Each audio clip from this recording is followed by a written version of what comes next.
Nofriansyah dengan NIM 43224053 dari kelas 1C TKI. Pada video kali ini, saya akan membahas tentang tugas KTGL, yaitu materi terkait bahan berbahaya dan beracun atau B3. Pada slide pertama itu pendahuluan. Presentasi ini membahas komponen utama dari bahan berbahaya dan beracun, termaksud definisi, jenis-jenis, serta dampak yang mereka timbulkan terhadap kesehatan dan lingkungan. Kita akan mengeksplorasi pentingnya pemahaman yang mendalam mengenai bahan ini untuk menjaga keselamatan di tempat kerja dan sekitarnya. Lanjut, yaitu yang pertama, bahan berbahaya. Definisi bahan berbahaya.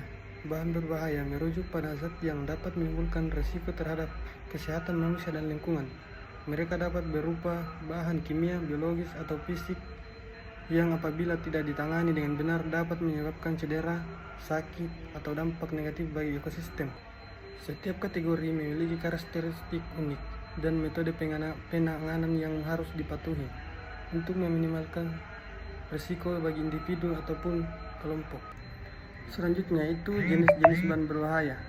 Jenis-jenis bahan berbahaya meliputi bahan kimia berbahaya seperti logam berat, bahan radioaktif, serta bahan mudah terbakar. Paparan terhadap bahan berbahaya bisa terjadi melalui inhalasi, kontak kulit, atau konsumsi. Kesehatan mental dan fisik dapat terpengaruh, memicu stres, kecemasan, dan kondisi medis serius yang memerlukan perhatian khusus bagi individu. Kemudian ada dampak bahan berbahaya terhadap kesehatan. Bahan berbahaya dapat menyebabkan berbagai masalah kesehatan, termaksud keracunan akut, penyakit jangka panjang, dan gangguan sistem organ. Selanjutnya itu bahan beracun. Pengertian dan klasifikasi bahan beracun. Bahan beracun adalah zat yang dapat menyebabkan efek mengekang baik pada manusia maupun lingkungan ketika terpapar. Paparan terhadap bahan berbahaya bisa terjadi melalui inhalasi, kontak kulit, atau konsumsi.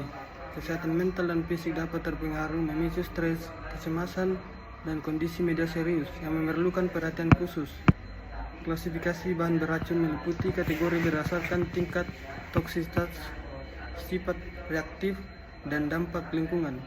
Pemahaman mengenai klasifikasi ini penting untuk pengelolaan risiko yang tepat. Kemudian ada prosedur penanganan bahan beracun. Penanganan bahan beracun harus mengikuti prosedur yang ketat atau tepat untuk memastikan keselamatan.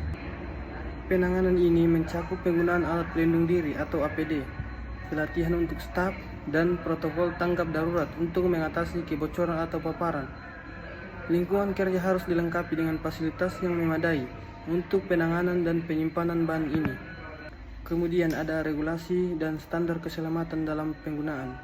Regulasi mengenai bahan beracun mencakup pedoman dari Badan Nasional dan Internasional untuk melindungi kesehatan manusia dan lingkungan.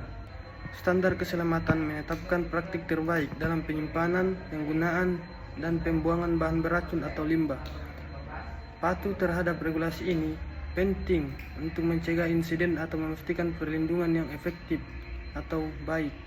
Adapun kesimpulan daripada PBT ini itu pemahaman yang mendalam tentang bahan berbahaya dan beracun atau B3 serta dampak terhadap kesehatan dan lingkungan sangat penting dalam penerapan praktik keselamatan yang efektif atau baik melalui pengelolaan yang tepat dan kepatuhan terhadap regulasi, risiko dan diminimalkan, menciptakan lingkungan kerja yang lebih aman. Mungkin itu saja terkait bahan berbahaya dan beracun atau B3 yang sempat saya jelaskan pada video kali ini. Terima kasih dan assalamualaikum warahmatullahi wabarakatuh.